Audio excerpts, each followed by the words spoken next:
Time now for Night Court. The pandemic has stirred up a lot of legal trouble for landlords and tenants, but one Long Island man is taking his property war to a whole new level.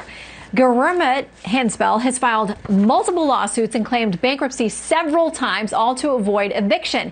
He was even once offered $20,000 to leave the house that you see there, that photo from Daily Mail. Instead of taking the offer, Hanspel filed bankruptcy again. Now, a new lawsuit says it is time for this occupancy to end. It has been 23 years. Let's take it to tonight's Legal Eagles criminal defense attorney, Brian Claypool, and attorney Kelly Hyman. Happy to have both of you back with us tonight. Hi, Shannon. All right, guys, I couldn't believe it as I was reading this one. Let's start with Exhibit A, which is this. The Daily Mail reporting on this. It says 3 different owners have tried to kick Gurmit Hanspel from the East Meadow home since he was foreclosed upon by Washington Mutual in 2000. 2000, that's 20 years ago. But he drowned each of the 3 owners in legal actions. He's made only one mortgage payment of $1,602.37 before defaulting. Brian. Hey, Shannon. Shannon, this case has everything to do with an indictment of our existing bankruptcy laws and our existing laws in the civil court system. I have bad news for the bank and for the lender that wants to get this property back. I would argue that under the laws in New York, this guy, this squatter, has a legal right now to adverse possession. Why?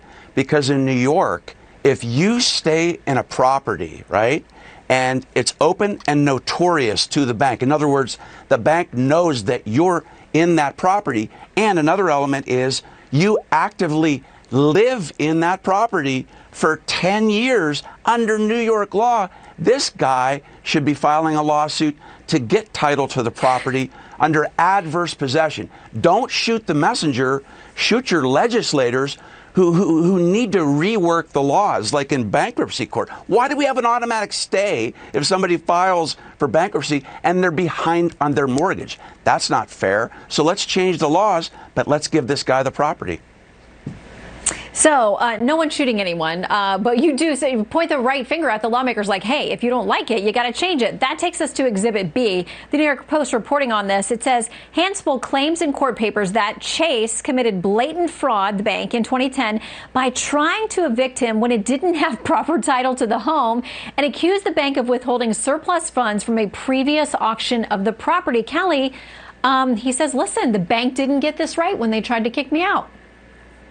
Right. Well, everyone's entitled to their day in court, but people shouldn't abuse the system. And based on the allegations, it appears that he is abusing the system. He has filed bankruptcy numerous times. He's filed numerous lawsuits that have been dismissed. Enough is enough. Something has to change. This is just not right. Well, and we have more on that from Exhibit C. This is also from the Daily Mail's reporting. It says he filed 4 lawsuits, claimed bankruptcy 7 times since he bought the house at 2468 Kenmore Street for $290,000 in 1998. And as I said, Brian, he's only made one payment. So for $1,600, he's had a place to live for 23 years. And he's gamed the system, sometimes signing over the house when he didn't even have title to someone else. When they came after them, they filed bankruptcy because then that gives this automatic pause where the creditors can't come after him. Yeah, Shannon, just to explain for your viewers, when you file for bankruptcy, it stays all the proceedings, but you are allowed under bankruptcy law to pursue a lawsuit. For example, if there's fraud, you can avert the automatic stay. So maybe we need to create a new law in bankruptcy court that doesn't allow you that automatic stay, that allows the bank to continue to litigate in the bankruptcy court so that we can remove this individual from the property. So again, we really need to rework the laws in our country. Okay, Kelly, we bring up Exhibit D for you. Patch.com reporting on this issue of landlords and tenants and possession says all it takes is 30 days of being on a property before a squatter is upgraded from illegal trespassers to legal tenant under New York state law. At that point, evicting them requires the same lengthy and costly process that evicting a legal tenant would. So listen, once he made it past 30 days, Kelly, there was a whole fight to get him out. It's been 23 years. Is Brian right that maybe it's just about changing the laws at this point? We can't blame the guy for making the most of the system as he found it. Right. Usually people use the bankruptcy system, have good intentions, but there are a few bad apples as well.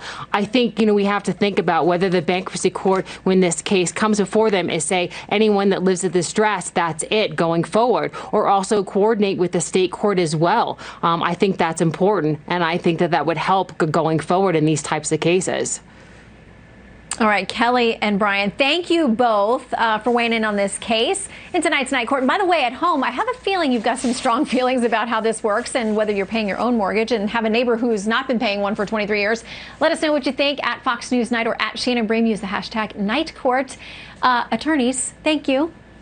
Thank you, Shannon. Thank you.